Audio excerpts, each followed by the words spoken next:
Mm.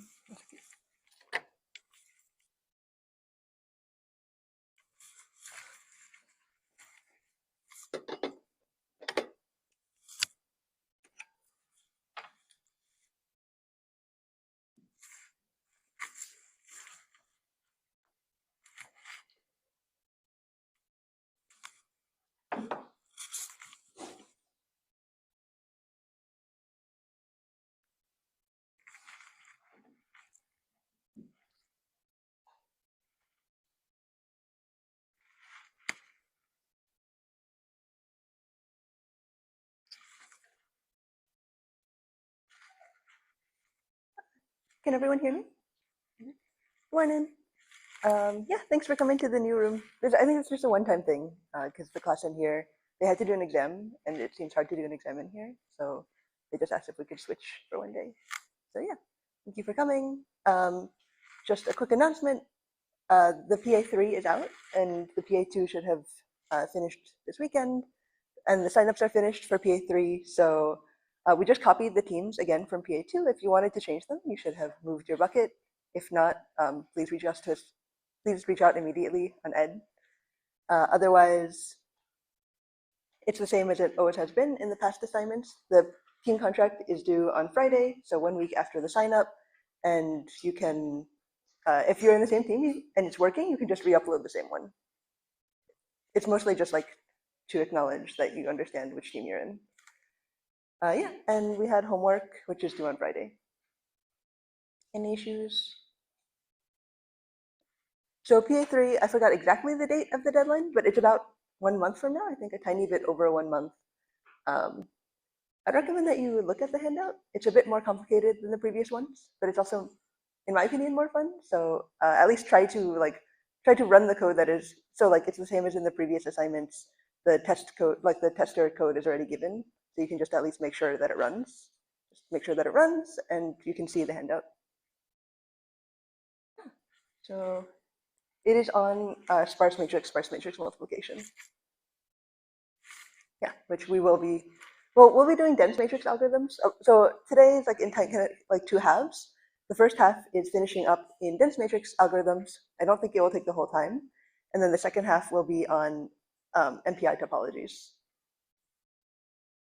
So last time we did some dense matrix multiplication, so we're just going to do a little bit more. Last time we were doing this inner product matrix multiplication. So usually in inner product, in matrix multiplication, you always have these three loops, like ijk. And it doesn't really matter what the order of the loops is in the sense, or it doesn't matter for correctness what the order of the loops is, because as long as you go through all n cubed ijk, it is correct, like whatever it gets accumulated into C. But depending on which one is in the inner, which one is the fastest moving dimension, we call it like inner or outer matrix multiplication. So inner product is just, you can express every entry of C as a dot product of one row of A and one column of B. And we get that because K, which is the shared dimension between A and B, is the fastest moving dimension in inner product. Yeah. And so this is like the colon notation to express inner product. So for every ij in C, which is the output, it's one column of A. So, sorry, one row of A, row I of A, and all of the column, and then column J of B and all of the rows.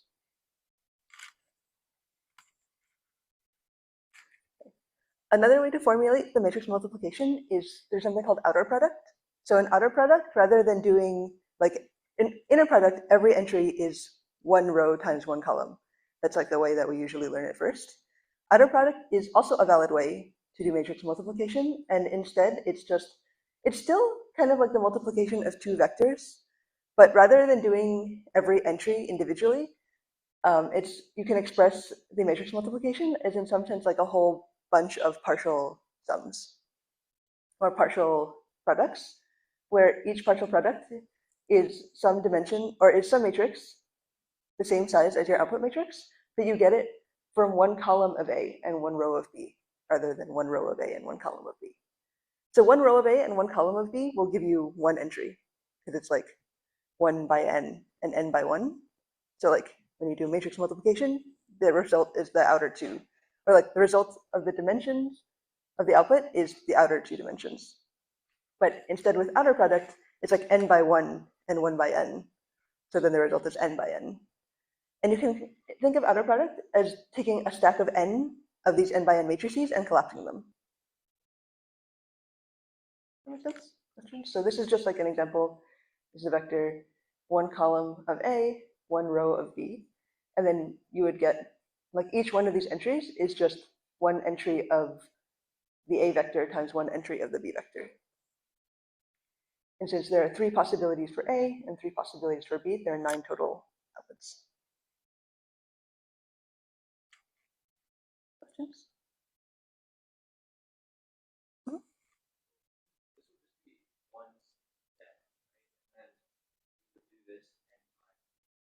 Yes. Yes, exactly. So this, let's say A was actually like a 3 by 3 matrix and B was also like a 3 by 3 matrix. You would do for like each column of A and each column of B. So you would get like 3 of these type of things in the end, and you would stack them together. Yeah. Because let's say like, because in the end to do the dot product, like you want the same summations of the dot product. So this is actually going to be like, you're going to do one horizontal thing and one vertical thing, but it's going to be like, you're going to go through the columns this way, which is still like this and this, and then you're going to go through the rows like this way. Yeah, so this is like maybe a little bit hard to understand at first, because like usually the way we do it is through inner product, but this is a valid way to do the matrix multiplication. It's just, maybe it's on the next slide, but it's just reordering the loops at JK. And you can think of it like, so for inner product, you are doing each entry individually. And then once you finish the dot product, the entry is done for C. In outer product, none of the entry, like all the entries are done at the same time in some sense. Like for inner product, it's like you finish C like in the upper left corner, and then you do like C one over to the right and so on like that. And once, so like each individual entry is done once you move on from it. But in outer product, none of the entries are done until the very end. And then at the very end, all of them are done.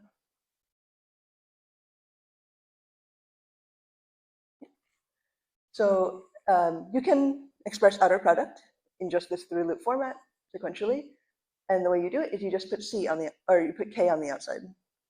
And again, this is a valid ordering of the loops. Like any order at JK of the loops is valid.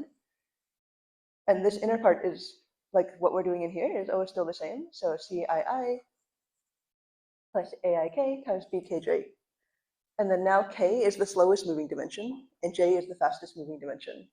So when you move J, C, you're moving like the column in C and you're moving the column in B. And then when you move I, you're moving the row in C and the row in A.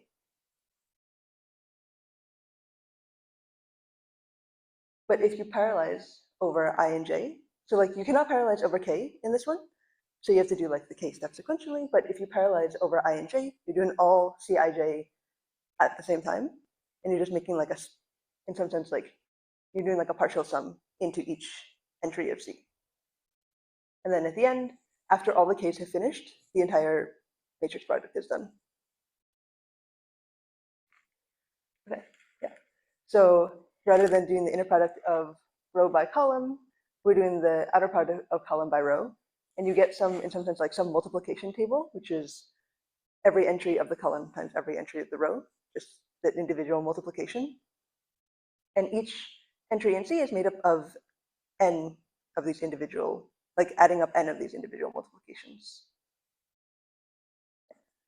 So instead we express C as the sum of k of these multiplication tables. And in this colon notation, C is the sum over k of, you fix k, k is the slowest moving dimension over all the rows in A, over all the columns in B.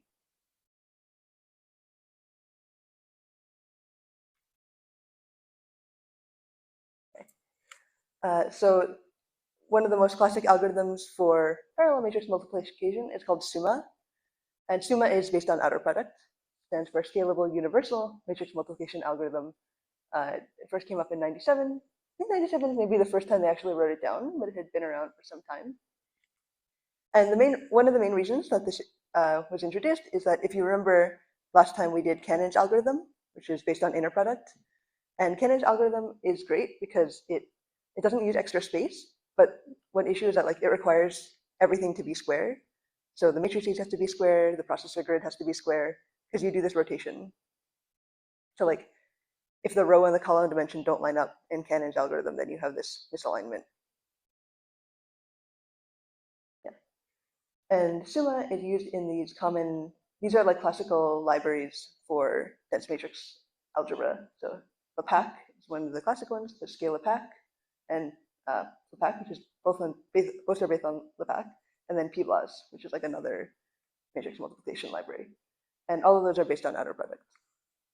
And this is just the colon notation that we had previously. And if you parallelize across all ij, then you run this thing in n rounds over k, and each time every entry in ij gets something added into it.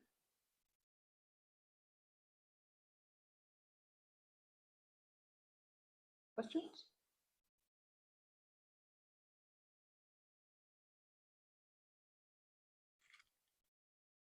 Okay. So this is the Summa algorithm. That's it. There's only like 5 lines.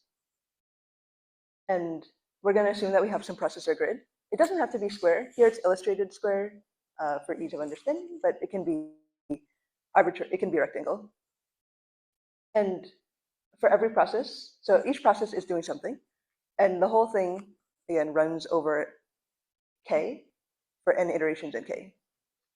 And in each round, we broadcast the column k of a within the row I, and we broadcast the row of b within the processor column j. And then you just add them together, c plus equals aik and bkj. And so like you can notice that like you're broadcasting the column k of a, and you're broadcasting the row k of b within each processor row and each processor column. And the reasoning for that is that then the inner dimension will line up when you do the multiplication. Because like when you do matrix multiplication, the inner dimension always has to line up for it to be like a valid thing to multiply into the output of C. And this is kind of how it looks. So every processor has some part of A in the beginning, but when we loop over K, only one is doing like the broadcast. And so when K equals to 0, this is the processor column that's first doing the broadcast, and it broadcasts AIK to all of the things in its processor row. And similarly, like this is AI minus 1K, and then that would be broadcasting like AI minus 1K in here. And like this is like A0K, and then we're broadcasting A0K along that way. And then here you have BKJ. So here K equals 0. So like this is B00, it'd be broadcasting B00 down that way.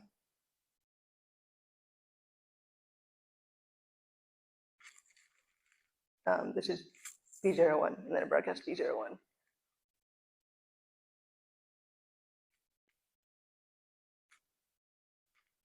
Yeah. So we're going to do an illustration. This is the initial configuration. So we have 3 by 3, and let's just say we have we have a ring along each dimension. And the initial distribution is something normal. Like for processor ij, you put entry ij for all ABC. Like this is the most straightforward distribution. So yeah, so up there we start A00, B00, C00. All the way down here is A22, B22, C22. But not all of these can immediately do their addition, because like here, for example, C12 has A12 and B12, but like the inner dimensions don't match. This would need to be either B22 or A11 for this to work.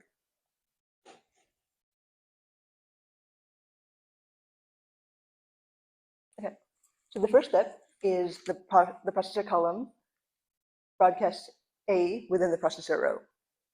So the column that is doing the broadcast is the 0th column in A. And every row is doing the broadcast within the processor row. So like here, A00 is broadcasting A00 to here and to here. And then A10 broadcasts A10 to here, here. And then A20 broadcasts to here and to here. And these A20, or like it applies for every row, but like I'm just going to explain it for A20 because that's where I am. So A20, like that entry is going to be in the dot product of each C in this column, because all the C, or sorry, each C in this row, because all the C's in this row have 2 in the first dimension. So it would need A20, because like in the end you have to range over all the K, but the first dimension always needs to be 2 to match the output dimension. So it's kind of like Cannon's algorithm in the sense that like not everybody, well, it's different. I guess it's different from Cannon's algorithm in the sense that like everybody is doing the same A at the same time. Everybody in the row is doing the same A at the same time, whereas like in Cannon's algorithm, everyone was doing like a different A and a different B in every step. But it's a little like Cannon's algorithm in the sense that like not everybody is doing the exact same step, like the exact same ordering of the dot product. Yeah. And so the same thing applies for all the other rows here. Like this row of C, C10, C11, C12, they're all going to need A10 because the first dimension in C is 1, so like the I dimension in A also needs to be 1. And eventually we're going to have to do every K. We're just starting with K equals to 0.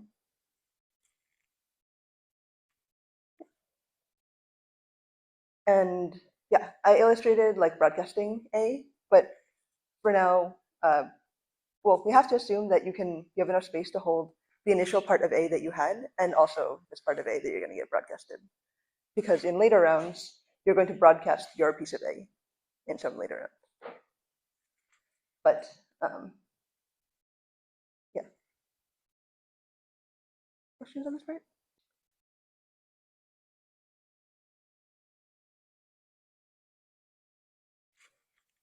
Okay.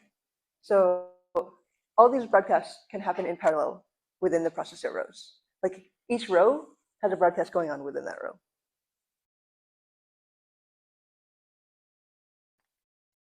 And then it's the same for the columns, for the processor columns for B. So now we take one row of B and we broadcast those elements along the column for each of those entries. So like B00, broadcast B00 along this column. B01, broadcast B01 along this column. And then B02, broadcast B02 along this column. And the reason that this is going to work is because the K dimensions line up. So B01, so remember previously we broadcasted AI0. And now we're going to broadcast B0J. But like the point is that we fixed K. So this is a thing that is going to go into the output for everybody. And now we can see like, well, this didn't change. This was just C00. But for C10, we now have A10, which we got, well, we didn't broadcast. This was the one broadcasting last time, but we have A10 and we have B00. And now these zeros are the same. So we can just do this multiplication and we add it into C10. And that is something that needs to go into C10. And similar for here, like this is A20, B00. The outer dimensions are 2, 0. The inner dimensions are both 0, so they need to go into C20. And then the rest of them, well, not all the rest of them, but some of the rest of them, both of them got something broadcasted. Like C11 originally, before any communication, it had A11 and B11. And it is going to need both of those to eventually go into C11. But in this round, since K is 0, it has A10 and B01. And we multiply those and put those into C11, which is like the outer dimensions ij are 1 and 1, and the inner dimension is 0. and similar for the rest of them. So like you can either have nothing new, which is like in this case, A00 and B00 didn't get anything, it just was sending. Here, both of these are pink, so it means like it got both of these operands.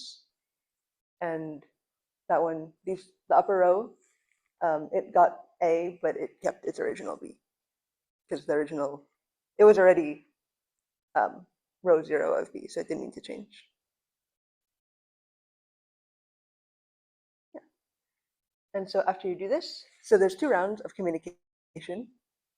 There's K overall rounds. In each one, there's 2 rounds of communication and 1 round of computation. So like the communication is like you send along the processor rows for A, and you send along the processor columns for B. And then now everybody has some A and B that they need to do the multiplication.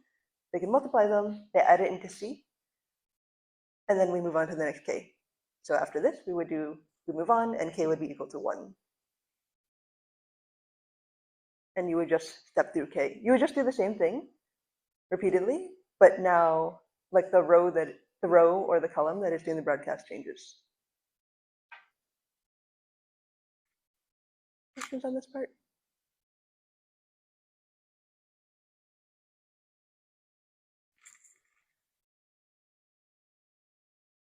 So it's a bit different from Cannon's algorithm. Like Cannon's algorithm, you always do this rotation. There's only like 1 communication and 1 computation each time. Here we repeat some of the entries. Like A00 is repeated along the row, A10 is repeated, and B is repeated sometimes along the column.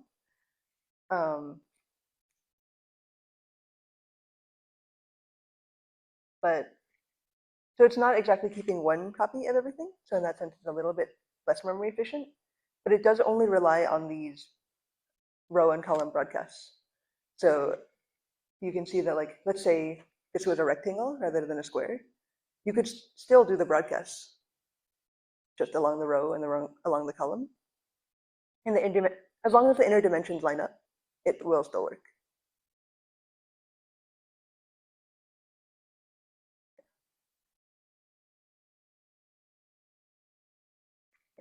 And a bit weird thing, I guess the main weird thing is that like normally we're used to thinking about matrix multiplication, like you finish 1 entry first and then you move on to the next entry. But in this one, instead, it's kind of like in each round, you in some sense like make one of these multiplication tables, and then you kind of like over the rounds, you're sort of like collapsing them into C.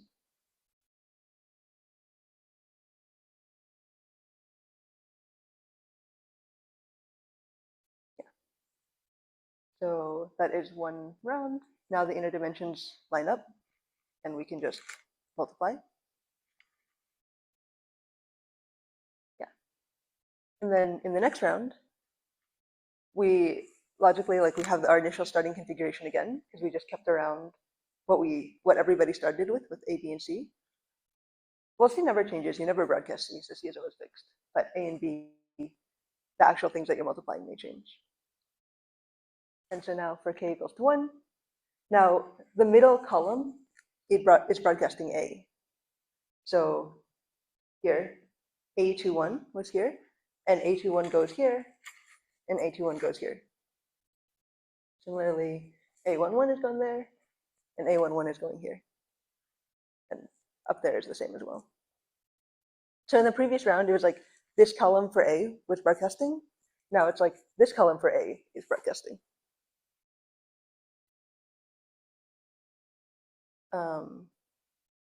Yeah, so now it's just all AI1. Previously it was AI0. And now it's the same for B. So previously it was this row in B that was broadcasting.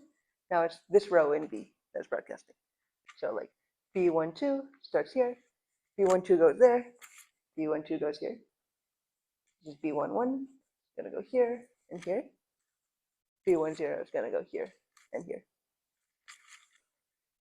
And since K equals to 1, we did the column of A and the row of B, the inner dimension, and they are all aligned. So like well, this was always aligned, but here now like A11, B12, the output is C12. So the outer dimensions are 1 and 2, inner dimensions are 1.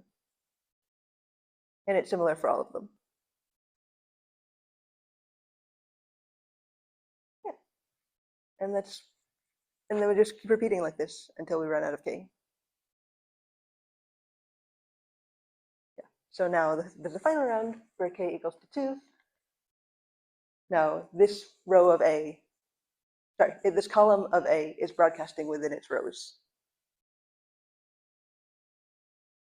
And then this row of B is broadcasting within its columns. I think maybe the hard part of this is like keeping straight which rows and like when is it rows and when is it columns and like which one should be broadcasting where. One way you can try to keep it straight is like think about which one is the inner dimension on both A and B. So like in A, the inner dimension is the columns, and in B, the inner dimension is the rows. So that is the thing that is fixed when you do the broadcast, and you broadcast along the other thing. So like for A, the inner dimension is the columns. Yeah. So in A, the inner dimension is the columns. So like the column is the kind of like the main focus of the broadcast, and then it broadcasts along the rows. And then just vice versa for B.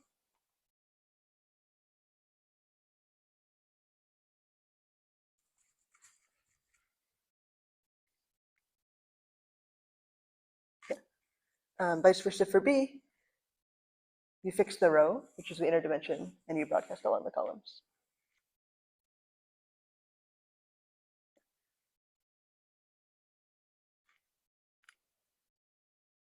Yeah. So yeah, and then in this case, since K was only equal to 3, this is the end. Every C needed 3 like multiply adds, like two things multiplied together, and then there's 3 like terms that go into C. And at the end of this is calculating the 3 terms that go into C, just varying over K.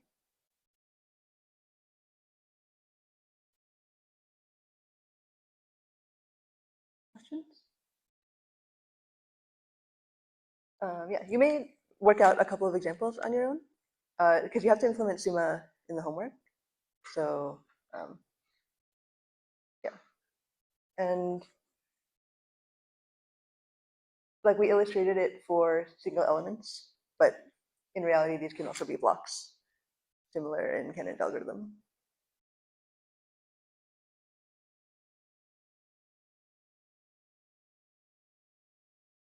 Any questions?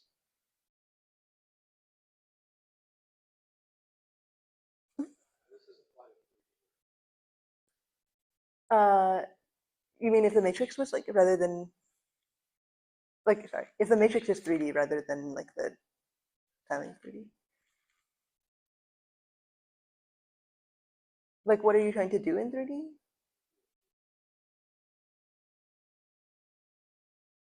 Like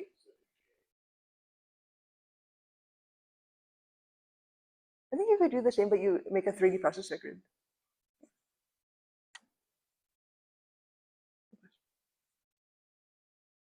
Other questions? Okay. Yeah. So that is Summa, and yeah, so like we have been doing blocking several times so far, and we can do the same here. The most easiest way is if n, I guess the matrix size is n squared. If you have n squared processors, then every entry can go on one processor. In reality, you probably have less than n squared processors. So P is less than n squared, and so we have to cut up the matrix into blocks. So rather than doing n iterations of the outer loop, you pick some block size, and we go up in K by B rather than 1 at a time. And then the blocks are like K through K plus B.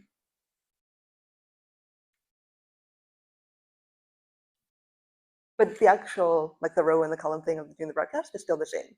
It's just that now rather than broadcasting one element, you broadcast a block of them. And this is relatively straightforward in the dead case because the size of the block is mostly uniform. It's a bit complicated. This is really the hard part of the homework. It's a bit complicated when the matrix is not So in the homework, you have to do this, but for sparse matrices, which means that most of the entries are not there. And there's specialized formats, which we will go through in a little bit about how to represent sparse matrices specifically. And they are less blocky, as you'll see. Yeah. So we can analyze the communication cost.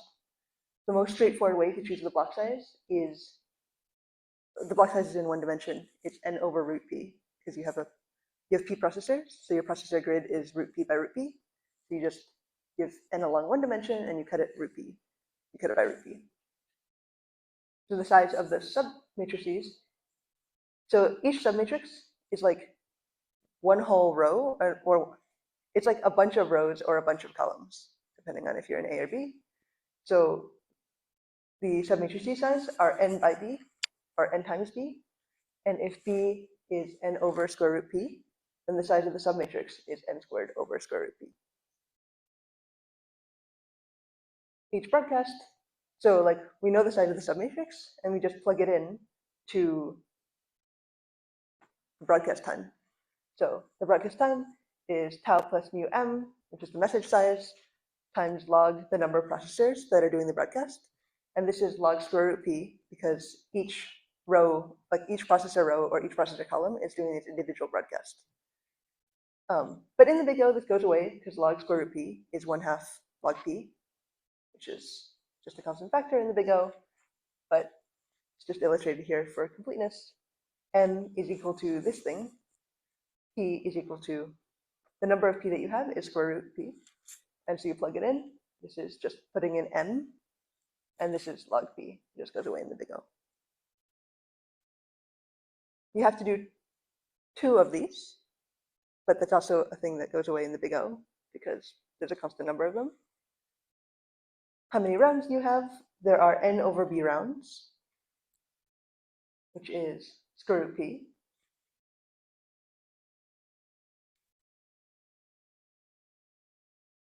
There can only be like square root p rounds because the processor grid is like square root p by square root p. So yeah. And yeah, so the total cost is you have the number of rounds, you have the amount that it costs you to communicate in every round, and that's the total amount of communication cost.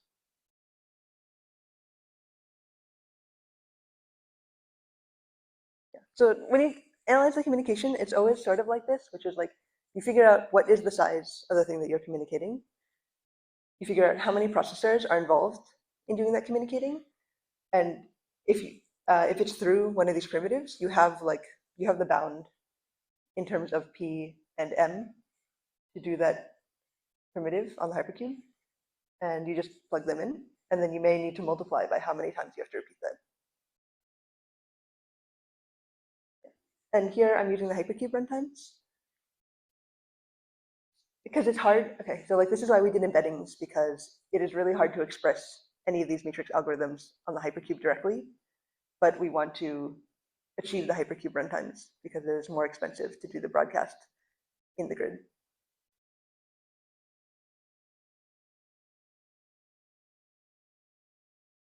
Yeah. So yes.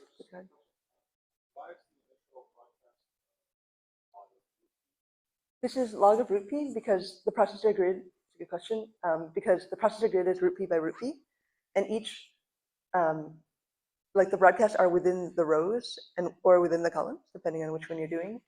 And so like those are all happening separately, individually in parallel. So like the size of each broadcast is on root p processors, and there are just root p of them happening.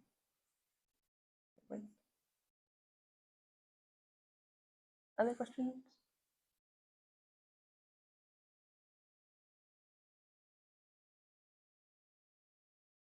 Okay. Yeah. So I just have a tiny bit more on matrix multiplication. So there's this extension of summa. So summa, so this extension is called 2.5D matrix multiplication. So often in matrix multiplication algorithms, they call them some dimension based on which dimensions you are cutting the tile along. So like if you're just doing like block rows or block columns, it's like 1D because you only cut it along one dimension. But if you cut it like into small squares, that's 2D. If you cut it along 2 dimensions. This is 2.5D, which is basically the Summa algorithm, but instead, so like we did the Summa algorithm on one 2D grid. You could, logically, the way that they do it is like you kind of stack a bunch of these Summa grids on top of each other, because you need to do K iterations, basically. And so if you had C of these grids stacked on top of each other, if you could do C of them at a time, and then you kind of collapse them, in some sense you do like K over C rounds. So this is how they tried to reduce the number of total rounds. And instead of doing, so the total size of the grid, there's 3 dimensions now. There's C. And then the actual computation happens along this 2D grid. There's like a stack of these 2D grids.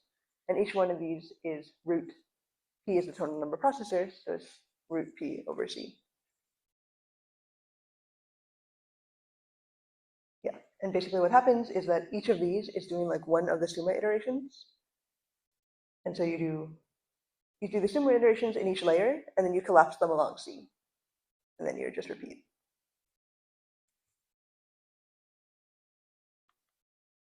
Yeah.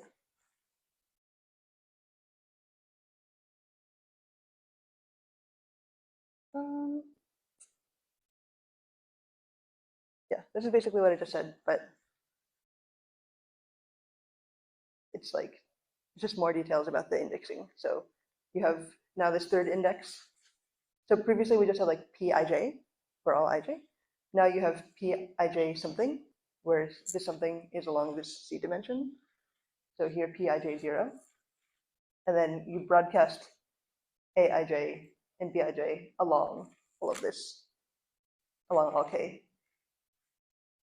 And then, yeah, so the processors at each level K along this dimension just perform 1 over C of this Summa algorithm.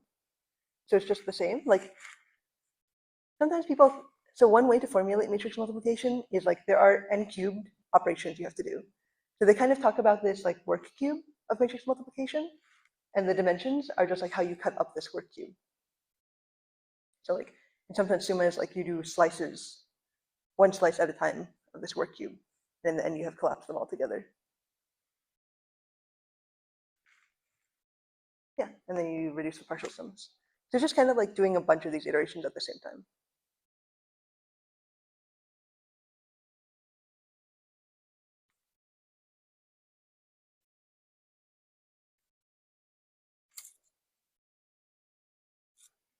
Yeah. And finally, they tested this on 16K nodes, which are machines, and 64K cores. And yeah, this is just an example of how these plots look sometimes in HPC. So n is the dimension of the matrix. Blue is 2D matrix multiplication. Green is 2.5D. And the improvement is like on small n, they got 12x. On larger n, they got almost 3x. They got like 2.7. And the reasoning is they could just parallelize more in terms of like the rounds. So I think this is all I have to say about matrix multiplication, but if there are questions, I'm happy to take them. Mhm.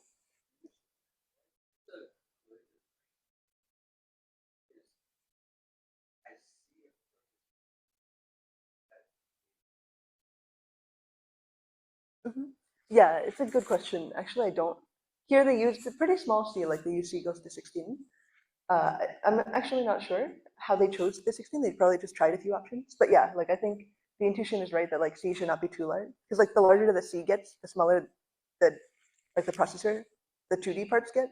And then like yeah. So probably yeah, something like C goes to 16. You could maybe go a little bit more, but you want to keep the square parts reasonably large. Any questions?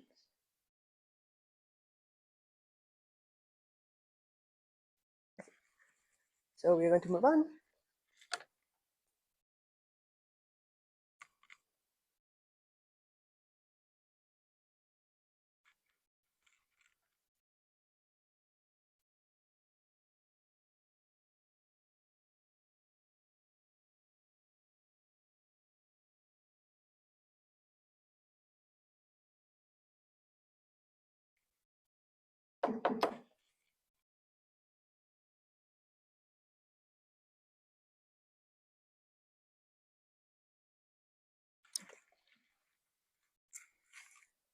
So we're going to do a little bit of MPI.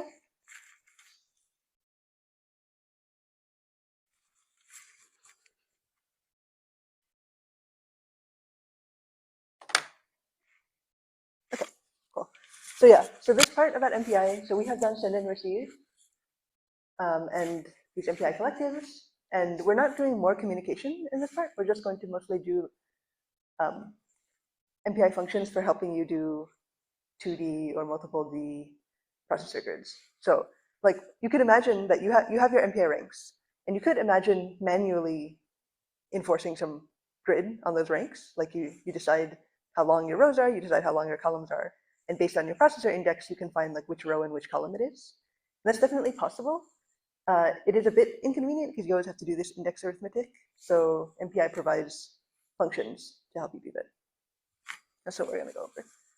And they do that through this communicator functionality. So they remap these, like you originally have processor ranks, just 1 through 0 through p minus 1, and they remap the processor ranks into like tuples, more or less. So and they do that through this communicator primitive that they have. MPI processes, they are all, you start with MPI com world, which is just the process is rank 0 up to p minus 1. And the communicator is this entire world. And in the communicator, everybody has a rank. And in different you can make different communicators. So you can make subcommunicators with a subset of the ranks. You can make new communicators with all of the ranks, but with different indices. Yeah, and initially you start with com world, but you can make arbitrary new ones. And sometimes it's helpful to make these custom communicators. Like if you look at the test code in PA3, there are basically they make a grid of they make a grid of processes because it's easy to express these algorithms in the grid. And then you have process rows and process columns.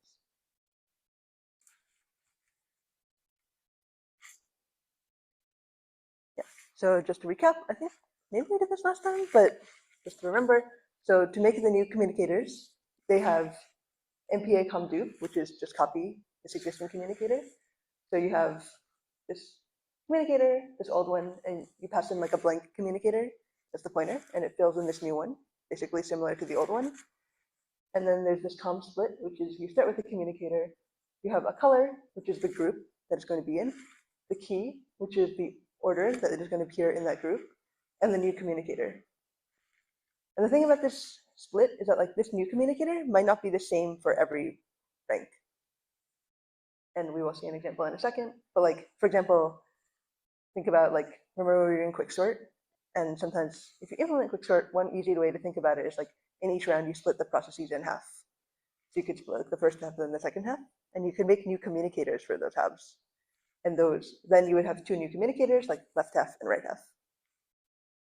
And then you can also free it when it's done.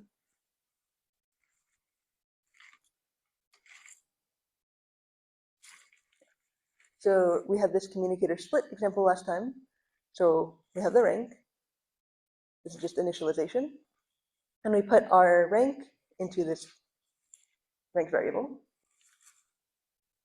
And here we're just putting the evens and odds in different groups. So color is rank mod 2. If your rank is even, then you're in color 0. If your rank is odd, you're in color 1. And we make this new communicator, and split takes the original communicator, the color, the rank, and the new communicator.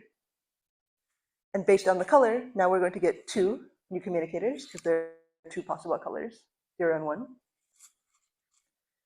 And here we are reducing. So this is the same format for reduce. We reduce our rank. S was defined here, S is 0. So this is just the output. 1 is the root. What is the root? No, sorry, size is 1 probably. Sum, and then root is 0. And then this com was this is the new communicator. This is not com world. This is what we made with com split. Let's just bring it, and then we output the rank and the sum and finalize. So what happened here? We had, from split, we had 2 communicators, and we called reduce on the communicators. So there are 2 reduces happening in parallel. one on the even ones and one on the odd ones.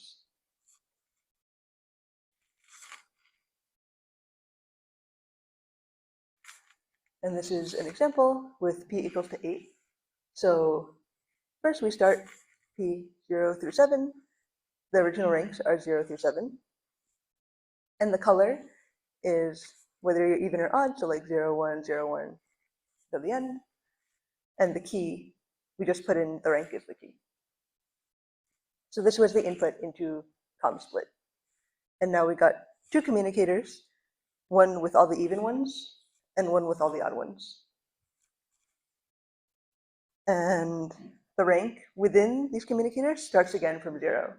So we have like 0, so P0, P2, 4, 6 becomes 0, 1, 2, 3. And then P1, 3, 5, 7 is 0, 1, 2, 3 again.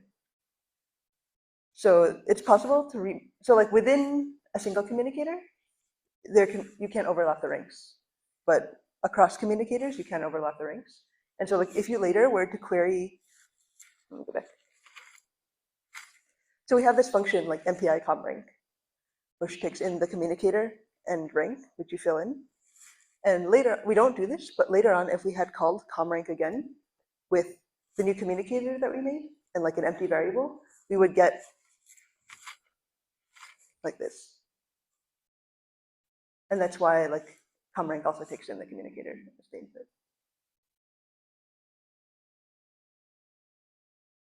Questions on this part?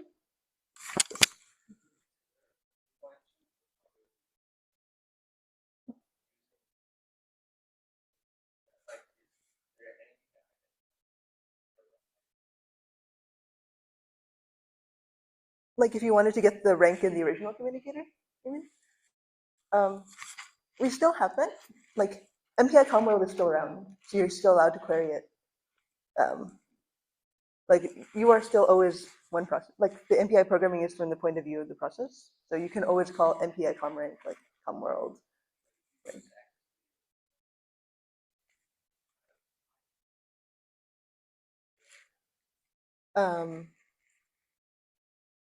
I think so. Like you are just one process, and then like you have some assignment in terms of rank, but there's nothing. Like the rank is a software level thing. Like there's not inherent assignment, and you could like arbitrarily remap the ranks. I think so. But it's unlikely that you lose track of comworld because that's something that's just given.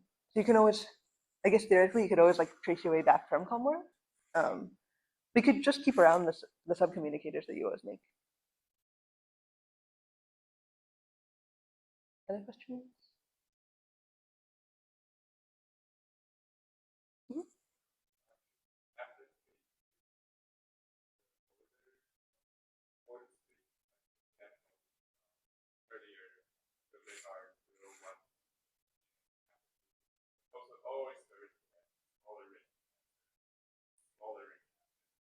Good question. Not necessary. It happens to be like that because so ComSplit takes color and it also takes rank, which is the order that they should appear in the new communicator.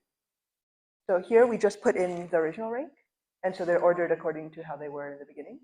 Like theoretically, you could make this rank from top to bottom, and then that would flip the order of them in the new communicator.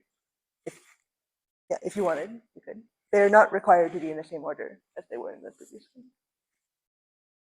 They just happen to be because here they just put in rank for these. But...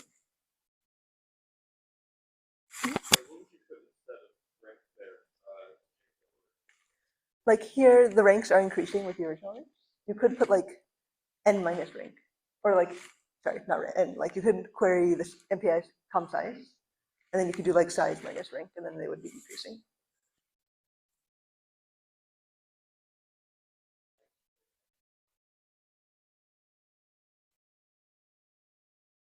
I think they need to be unique because within the communicator, the processes need to have different ranks.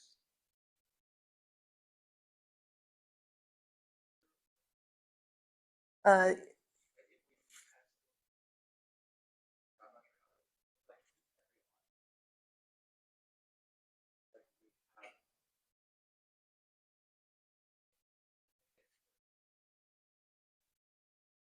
think they could So like in the example, the ranks are repeated across the communicators. Like these are the even ones, and those are the odd ones, and they do repeat like 0. Okay. I'm not totally sure. I think yes, but let me check on it and get back to you. Yeah, like if you were to repeat like if you were to pass these numbers in the rank, maybe. Let me check on it. Probably safest is to pass in all different things, but it might be possible because this is just the ordering within the communicator, so it's not necessary that you pass in. Because like here, the rank that you would pass in actually goes past 3, but they just get reordered to starting from 0. Any questions?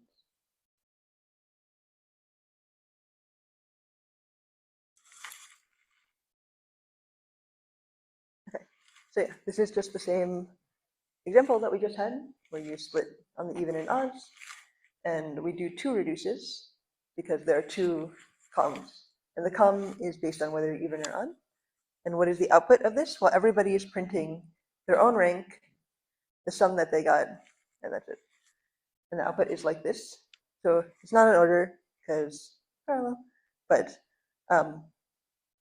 the roots are, the root is 0, and so the root shows up on 0 within each rank, or sorry, within each communicator. So this is 0 in the evens, and this is 0 in the odds. And we summed up the rank in the original MPI com world. So it's like 0 plus 2 plus 4 plus 6 is 12. And then this is 1 plus 3 plus 5 plus 7. And so here we printed the rank in the initial com world, just like we just print rank, which we got here. But you could print it out, like if you wanted the new ranks, like 0 through 3, in each one, you would just ask this again, but in the new com, and then print it.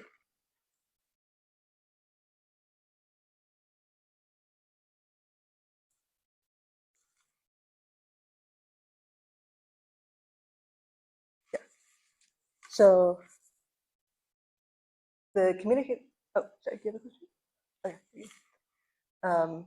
Yeah, so the communicator constructors, they're collectives, but if you want something not to be participating in the, so like in ComSplit, you have to pass in the initial communicator, here was ComWorld, but if you wanted some not to be participating, you could pass in one of these, like ComNull or ComSelf, and then those would not participate, and those would be in neither of the output communicators.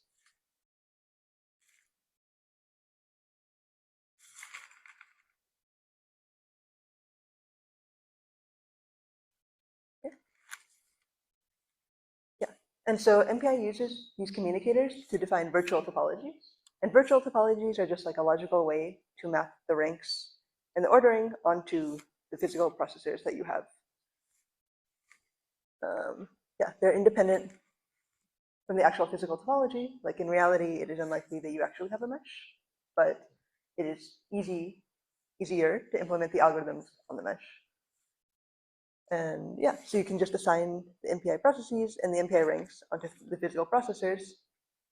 And the whole reason for this is that it makes algorithms easier to implement because like certain algorithms are easier to think about in certain topologies.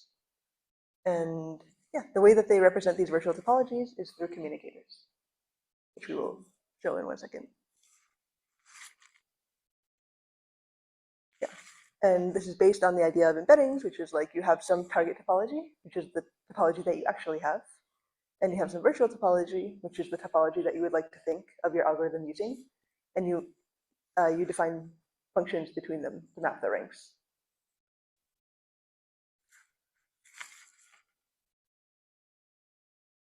So for the purposes of matrix algorithms, the most straightforward way to implement the algorithms is on the Cartesian topology, which is like this grid-like topology. And yeah, so MPI, because this is such a fundamental thing, MPI had these specialized constructors for Cartesian topologies.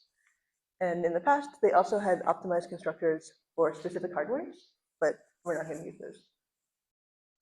And Cartesian topologies is just here it's illustrated in 2D, but you could define arbitrary number of dimensions for your processor grid. And this is just 0 and 1 dimension, but you could have more. And you also define whether or not like it's a ring or an array along the dimension.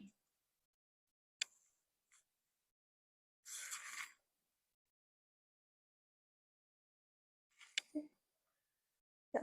So this is how they make these communicators. So the start function is called MPI cart create. And it has these parameters. So the first one is the initial communicator. So like it's similar to ComSplit.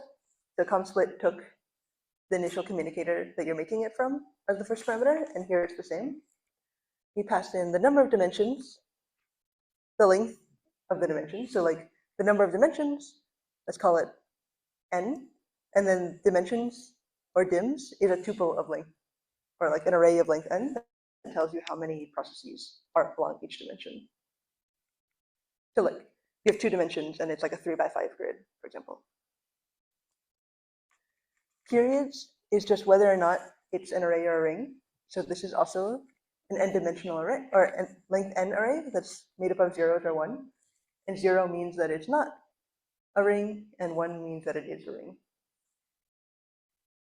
Reorder is just basically 0, 1, and it tells you like, can you reorder the ranks in the assignment? Like, does it have to follow the initial ranks from the original communicator, or can you arbitrarily remap the ranks? Then finally, you get out a new communicator, which is based on the number of dimensions and the dimension lengths, and these are the parameters. Yeah. So once you get this new communicator, they also provide, like if you have created this Cartesian communicator, in a second, I will show they also provide some useful functions to interact with this, like to get the neighbors and stuff. One question that comes up is when you create this, how do you know how many nodes, how long do you make the dimensions? And they also provide you a function to do that. So they have this MPI dims create, which is you pass in the number of nodes you have, or this is the number of total ranks that you have, the number of dimensions that you're trying to make, and you pass in like this empty array, and it fills out this with the length that you should use.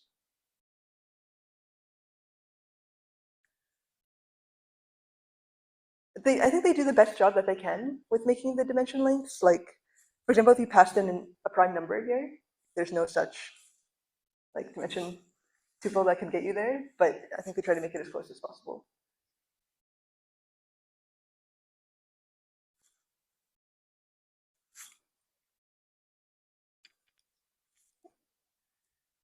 So this is an example. We get our rank with MPI com rank, this com size with MPI com size, and this is just like in the initial com world. And we have this empty array of dimension lengths. We call dims create, which is size, which is just the initial number of ranks that we had, 3 dimensions, and we pass in this empty dimensions. And it's going to fill it out with whatever dimensions it suggests you. And finally, yeah, and this is just printing out like the length of the dimensions if your rank is 0.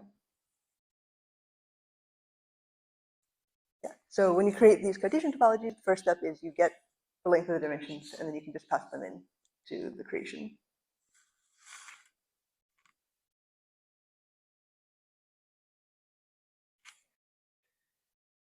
So like I said earlier, like you don't need to use this theoretically. Like you have your rank, you have the number. If you know your individual scalar rank and you know how many dimensions you have and the length of each dimension, you can just do arithmetic to figure out like your tuple of the dimensions. But this is just some wrapper over that, so you don't have to keep doing that. So they provide you these helper functions to get you the coordinates of the process in the Cartesian topology, and also go back and forth between the coordinates and the rank. The coordinates is just like the d-dimensional tuple that specifies your index in the Cartesian grid. So cart rank, this gives you the process rank given the Cartesian location. So if you have the coordinates, it will fill out this empty rank. And then vice versa, if you have your rank, you have the number of dimensions. This is the communicator, the Cartesian communicator that you made. You will get out the coordinates. This is a tuple, I guess an array of length equal to number of dimensions that you have.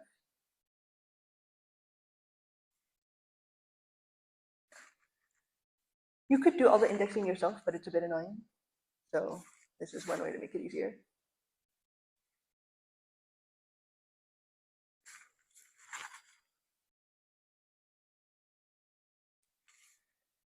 Another way that they can make it easier is, so like, not only often you have to know your own rank, but often you have to know your neighbors as well. Like in the algorithms, you have to do communication with your neighbor along some dimension. In 2D, it's either like in a row or in a column. And you can also do that with indexing, but you can also call this MPI cart shift, which gives you the input and the output, or like it gives you your neighbor given some parameters. So this takes in the Cartesian communicator that you made. You pass in which dimension you want to make this shift along. So basically you're trying to find your neighbor, the coordinates of your neighbor. And so you have to say, which dimension am I looking for my neighbor along? And the displacement is how many units am I virtually moving along this topology. So like if displacement is 1, you're just finding like my neighbor 1 to the right or 1 to the left, or like depending on which dimension, either 1 to the right, 1 to the left, or like 1 up, 1 down. And it will output 2 things. It will output you a source rank and a dest rank. Each of these are arrays equal to, with length equal to the number of dimensions that you have. And like, so for example, if your dimension was like the horizontal dimension and your displacement was 1, then you would get in, the source would be 1 to your left and the dest would be 1 to your right.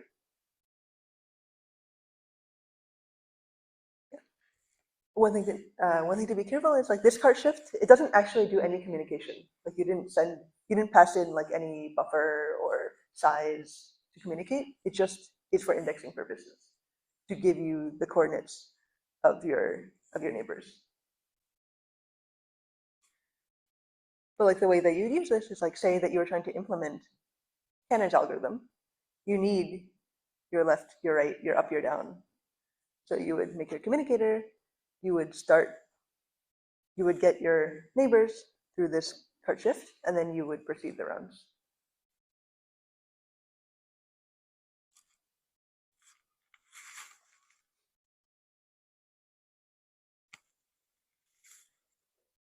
Oh yes, okay.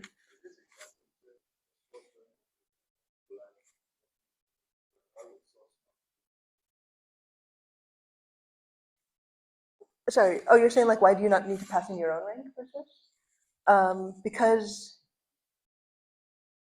you already have like your own rank in the communicator. It can query, probably in cart shift, it may query like my rank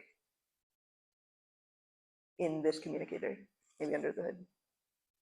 Like, let's go back for a second. So here, you can get, given your rank, you can get the coordinates of yourself. So probably inside it may call something like this, and then from there it can find your neighbors. You could do it yourself as well. Like, if you have your coordinates, you're just trying to find the virtual coordinates of your neighbors as well. This is also your virtual coordinates. So like you could manually do yourself, like find the displacement 1, -1 along which dimension you're interested in. It probably does call this under the hood. Good point. These are all things that you could, like if you imagine that you had to write this, these are all things that you could write yourself. It's just dimension indexing, and sometimes it's a bit hard to keep track of.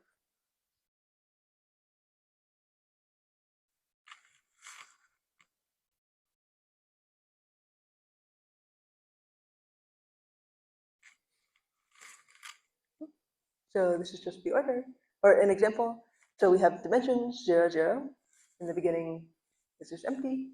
We create the dimensions based on size, dimension number, and we have to fill in dims, which is just an empty array in the beginning. First, we say that both dimensions are non-periodic. So it's just like, it's an array. It's a mesh rather than a torus, like it just doesn't wrap around. And then we can reorder it, and we create this new communicator with cart create. So dimensions, here's this one, let me go back. Cart creates, oh, number of dimensions. Oh, okay, so it's communicator, number of dimensions, and then dimension length. So this is number of dimensions, this is dimension length, this is whether they wrap around or not, this is whether you can reorder the things, and this is the new communicator that you're going to put it out in. And this is just, we're getting our neighbors. So down, up, left, right. We're going to fill it out. There's 4 ranks. And this is just cart shift. So the new communicator along dimension 0 with displacement 1. We're going to fill in the ranks at left and the ranks at right. And then if we call dimensions 1 as y, so we call the dimension is 1, the displacement is 1. This is the down neighbor, which is the source, and the up neighbor, which is the dist.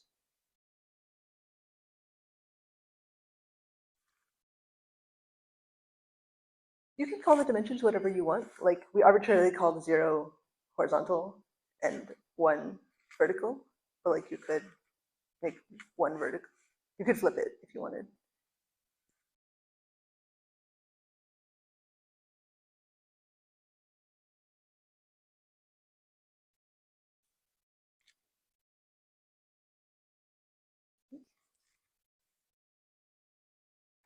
Yeah, so just a reminder about MPI send receive. So send receive is just like a combination of send and receive. And it kind of has like 2 parts. The first part is basically all the inputs to send. And the second part is all the inputs to receive. And yeah, and then you have 2 different things, like you have the rank of the recipient, and then you have the rank of the sender.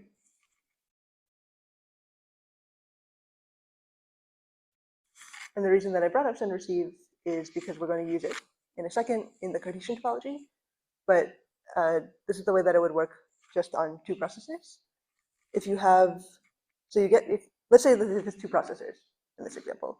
You get your rank, you make an int buffer, so we're just sending 1 element, and if you're rank 0, this thing is 1, 2, 3, 4, 5. If it's rank 1, then 6, 7, 8, 9, 0. And here we're just going to make the tag 0. And then the partner is, if I'm 0, then the partner is 1. If I'm 1, then the partner is 0. Because here we only have 2 ranks. And basically we want to send our buffer out, and we want to get the other thing in. And so this is how we're going to do it simultaneously with send receive. So here this is send receive. The first part is the send. So we pass in buffer send, which is this thing. Here this buffer receive is just empty on both ranks. The size is 1. The type is int. Here is just your partner here. And then this is just the tag. And then we have the second half of parameters, which is buffer receive.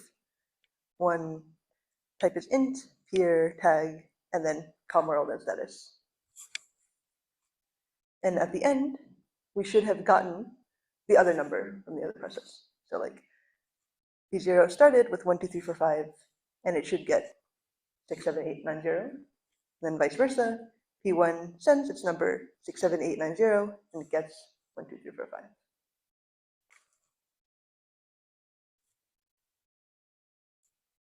This is one way that you can avoid deadlocks, because if you're not careful about the ordering, like if both were trying to send their own number, then they would be waiting because they would never get to the corresponding receive.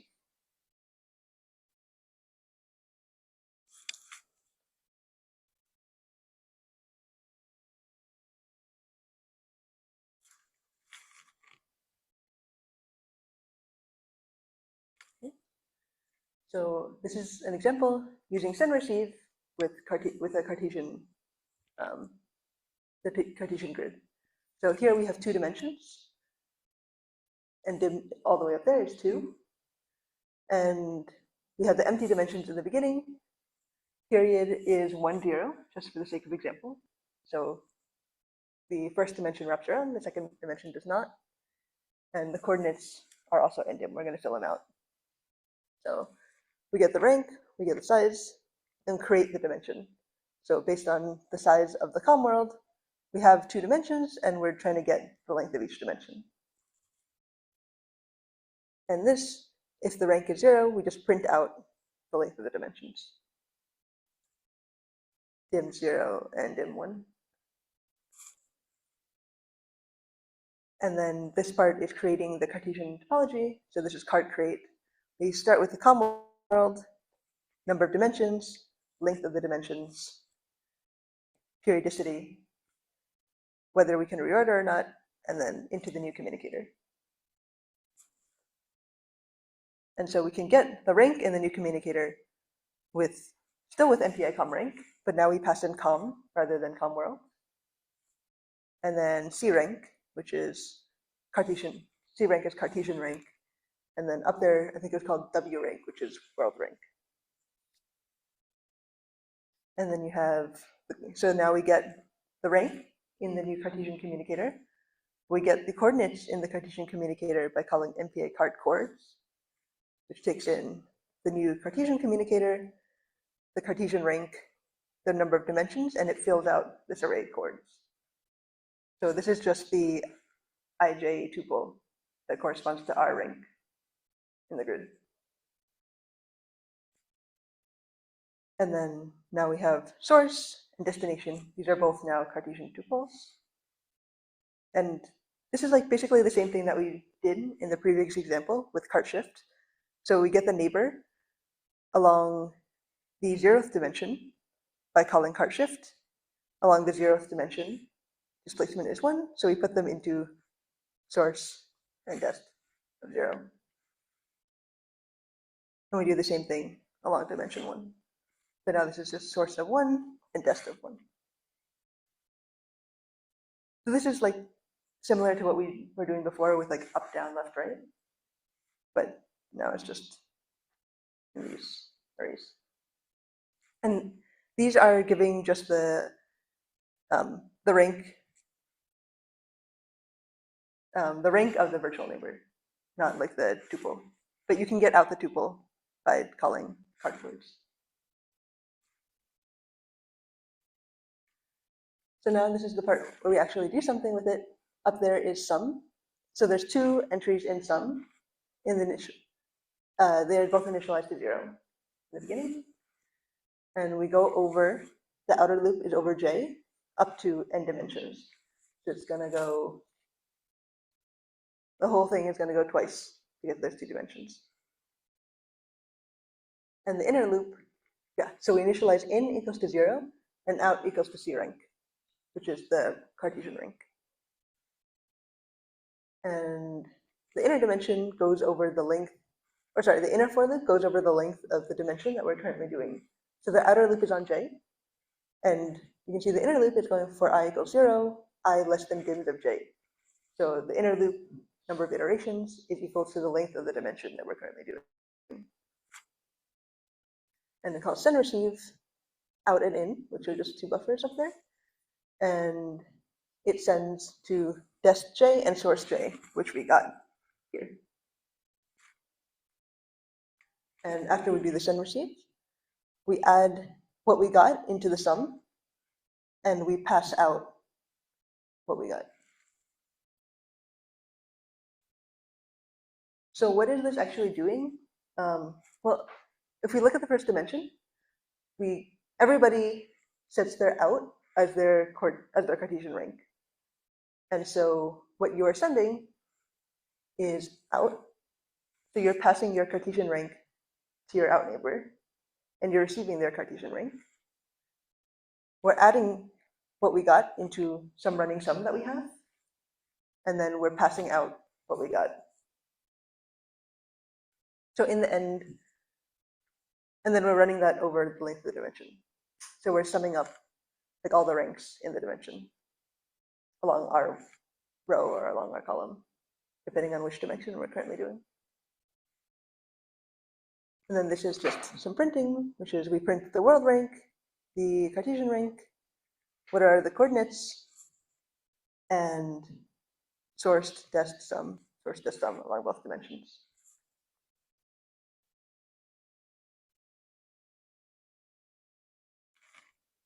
Oh, I'm out of time.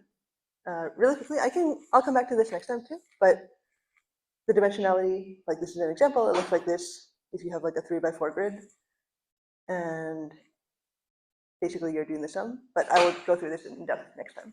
Thank you.